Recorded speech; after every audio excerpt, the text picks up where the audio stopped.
welcome back to ESPN FC Live. Alexis Tuna is still here with Janusz Mihalik post Manchester United and Burnley. We're going to speak about Spurs' result, or actually I should say Bournemouth's result against Spurs. But first, it is all about the Red Devils. I did say before this that it felt like a must-win game for Manchester United. 3 match days in, up against Burnley.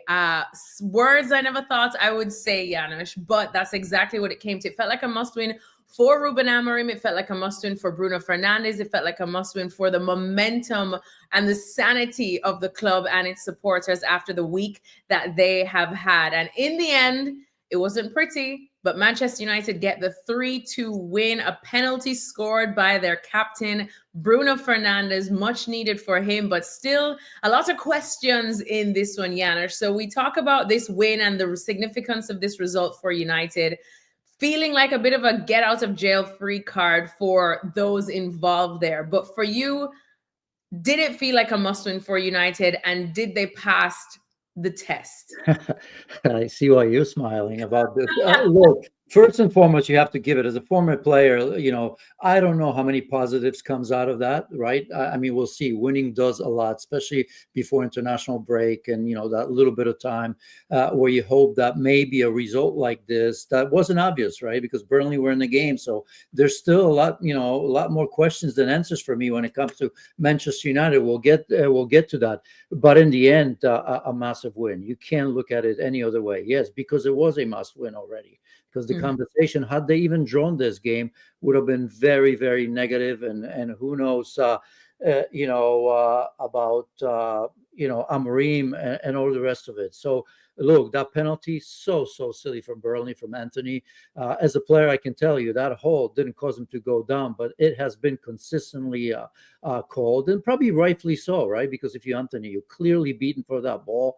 That hold is consistent, and that's the only one, right? Where if it starts outside of the penalty area but continues into it, it's still a penalty. So I thought it was absolutely silly, and I would have given it because Premier League has been consistent with that for the most part. The one earlier, I think, before you asked, when we had Walker and Mason Mount, I think it was a right decision from the referee not to give that as a penalty. So look, Manchester United had their chances. You look at the expected goals and all that was somewhere close to 3, although not too many clear cut, but just clear enough where you think that they should have scored and put that away. But in terms of the quality of the play, in terms of the mentality, which I think is the whole of it, right? When we think about Manchester United and the issues they've had over a decade now, it's that mentality. Once again, allowing a team, to get back, and we've seen that. I thought it was a positive, Alexis, with Arsenal. Yes, it's a loss, but it was not deserved. They should have won it, at least got some out of it.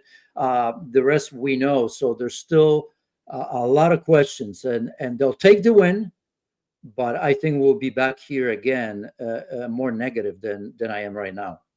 Yeah, exactly. Like we said, I mean, it was just a 3-2 win at home for Manchester United, but so the mighty have fallen, I suppose, but still big win for morale and on the back of what has been a very hard and controversial week for Ruben Amorim. One of the reasons why I suppose people have been calling for his head, Janusz, is because I remember Stevie Nichols said it even just yesterday when we did ESPN FC Live, that yes, he's still new to this, and yes, majority of Manchester United's problems are not his fault. However, in the space of time he's had, he's not exactly been able to improve them.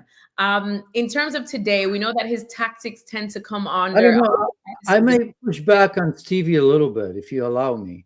Sure. I mean, not that he's wrong. I mean, it's not all his fault, because for more than a decade, United have made all the wrong decisions, right? That you could possibly make. Wrong managers, panic transfers, patch-up work, and all of that. And he came in halfway through the season last year where he didn't want to, but now or never type of thing. He came in, but the way he's stubborn right now with his formation, I never enjoy coaches like. Look, I've been on record. I thought, my gut feeling was that Amorim was the right manager, right? I looked at what he's done with Sporting and, the youth academy, and, he's brought players up. Yes, you can say it's not the Premier League, it's Sporting, but I thought it was positive the way they play in Portugal and in Europe as well.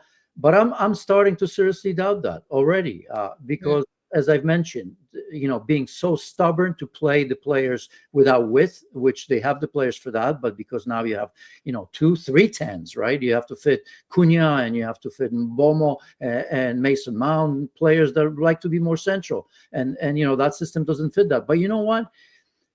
I think we like the honesty from coaches, from managers, right? But I think that sometimes, it's too much. There are limits. When a manager tells you right away that he thinks of quitting, very often, that he hates them. But more importantly, I could, as a player, get past that.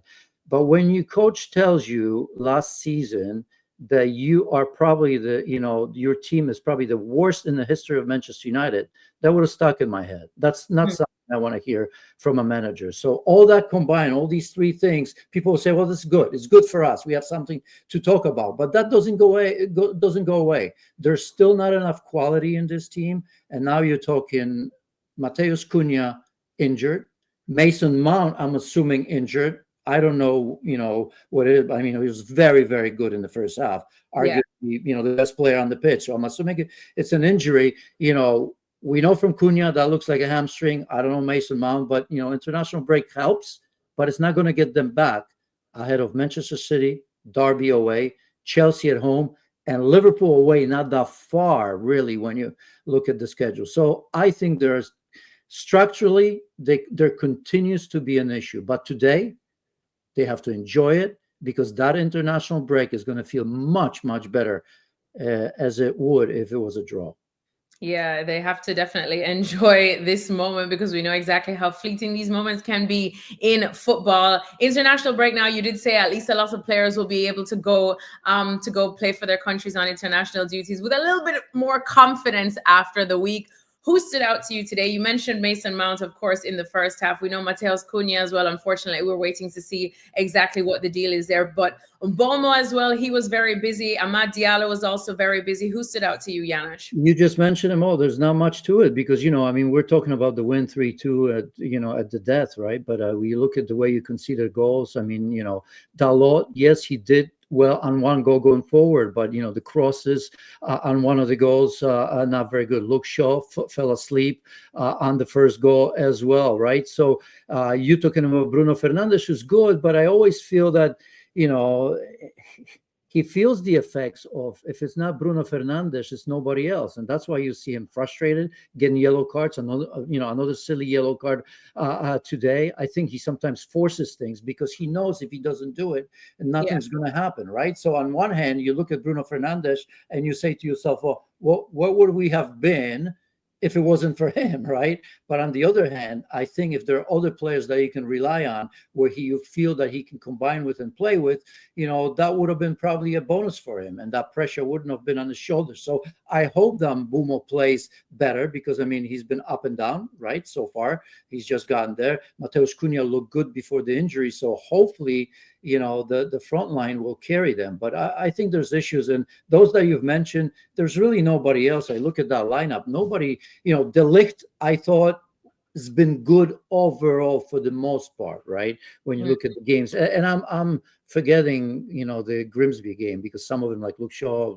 Euro, they weren't even there. But so I'm going to forget that a little bit. But just in terms of Premier League, look, they've only won 2 games out of last 12 games at Old Trafford in the Premier League. You can't, everybody comes to Old Trafford to win a game now. Yeah. Everybody comes in, and Burnley were a great example, because this wasn't one-way traffic by any means, right? They were always in it, and there were times in the game when they looked the part. So that, to me, is a big, big issue. Is today's win going to change that? Maybe, and it's a big maybe. It's a big maybe indeed. Still a lot of questions to answer for Manchester United. And in terms of parts that they need to strengthen, we've been speaking about this at length. Yes, they tend to look good going forward as well. Probably just need to be a bit more clinical in that final third, but we do agree that reinforcements have been brought in for that. However, the midfield, we know, is a huge question mark. Manage that backline, the defense and the goalkeeping situation. For me, once again, it's just glaringly obvious that this is an issue that needs to be addressed. Yeah, the goalkeeper is a must because I mean, I don't think Onana. He's been showing this over and over and over again. So we know Bayern Deer hasn't looked great as well, right? Conceding goals, not his fault, but it's certainly not a goalkeeper of the ilk of Manchester United. And even when your team is bad, but you have a proper goalkeeper, I've said this before. That's depends on how you feel, but between 10 and 15 points sometimes that you can get out of a goalkeeper. So they have to do that. I think defensively, as I said, I mean, if they can get somebody of quality in defense, perhaps I would go for it because Lisandro Martinez has been missing for such a long time. I don't even know actually where he is and what's going on with him. But they could. De Ligt and Shaw, I think De Ligt looked better to me. Luke Shaw, as we even remember European Championships, right? When he came in, I think it's semifinal. England looked better. And I think in time, when he gets rhythm and really games without injury, I think, he's a serviceable and a pretty experienced defender. Yeah, in the midfield, you have to. I mean, Casemiro already came off today. I mean, you can't expect him to play, all of these games as well. They need probably two players. There's somebody, a proper six, in my opinion, or a player that can do a great job on both sides of the ball to free up Bruno Fernandes to play higher. We saw him today already playing higher. Then, Casemiro comes out, he goes deeper, then another substitution that pushes him higher. I just think that's the best way of getting, getting the best out of Bruno Fernandes as well. So at the very least, because we have just a couple of days, you need that. And now, okay, they want to get rid of Garnacho, he's out, but without Cunha and Mason Mount, all of a sudden you're pretty thin in the front line as well. Benjamin Šeško, couple of those headers late. That's a promise. I think he's going to be all right. Let's hope so, because all the big buys anywhere else, the Ekatikas, João Pedros of the world, and Gyökeres is scoring goals already. So I think there's going to be pressure, stupid pressure, just like that. Oh, hey, what's going on with Šeško? He doesn't even start in Premier League. I think he's going to be fine, but that pressure is going to come. Yeah, exactly. I know a lot of us have been weighing in on Benjamin Šeško and his new start at Manchester United, but time will tell exactly what happens in this one. Well, we were so tuned into this game that we almost forgot there were a couple other games going on, Janusz, but another big result in the Premier League came from the Spurs Bournemouth game. Again, we have been enjoying the football that Spurs have been playing under Thomas Frank. A lot of the guys on the show have talked about how he has made them more organized, something that we didn't necessarily see, especially at the back in the Ange Postecoglou era as well.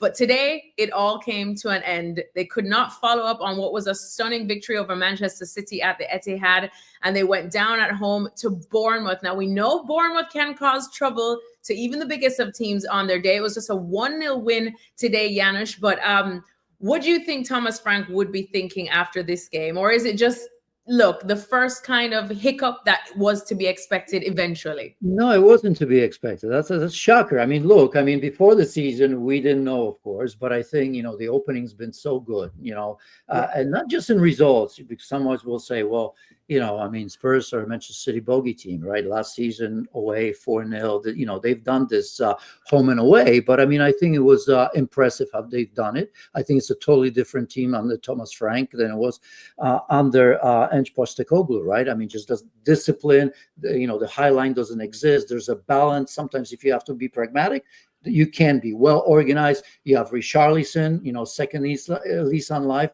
Everybody, playing well. And here you are with all, with the ability to score goals, create chances. Spurs are at home where they can get, 9 points out of 3. How can you not have one clear opportunity to score? Bournemouth had 3 chances. Outshot 6-3 in terms of shots on goal, and in terms of chances, I just quickly looked up, nothing to speak of, where Bournemouth had almost 2 goals, whatever it was. So I think that's shocking. You got to take advantage of that. You can be in a situation, with all due respect to Bournemouth, I don't want to take anything away from them, but you've got to take advantage of the momentum and an opportunity, because as I've said, to me, it's a sprint, not a marathon. It used to be different, and people still say, hey, wait, it's just second game, third game. With the quality of the teams and the quality of the transfer window, when you look at what Liverpool has done, what Arsenal has done, tremendous job in the transfer market, right? What Chelsea have done over the last couple of seasons, I think you gotta look at that, and you gotta say to yourself, when we have that momentum, even if unexpected sometimes, and Spurs may be that way, right? After the last win, I think this is shocking to me, right? You can't lose this game. I mean, even if they drew, maybe some would say no, an opportunity lost, but to lose that game to Bournemouth, that is shocking to me. It really is. Yeah, all right. Well, Spurs suffer their first shock of the season. Manchester United, though, have been dealing with shocks for some time now, Janusz, but today they got the job done. Ruben Amorim with his first win of the new season, and perfect timing to go into the international break. We'll be back after that for more ESPN FC Live. If by the way, if I'm Manchester United, I'm still looking. Gareth Southgate. He knows how to Oh, take care of the mess in England. That was a messy situation. Nice and calm, understands it. Start looking at him, start talking to him. I don't wish Amorim badly, but I think we're going to get there sooner rather than later. Later, they better start talking to him. Finally, somebody that, maybe not your sexy type of football. Who knows? Well, whatever you think about him, right? But I think it's been good. He's been great for England. And maybe after all these managers, because we're starting to run out of them in terms of Manchester United, maybe it's a name that United fans can live with. So just quietly sliding there, just as we say goodbye. yeah, you heard it here first. But Jose Mourinho and Ole Gunnar Solskjaer No, again. But we'll talk about Manchester United Gareth, after Gareth the Southgate. national break. See you guys.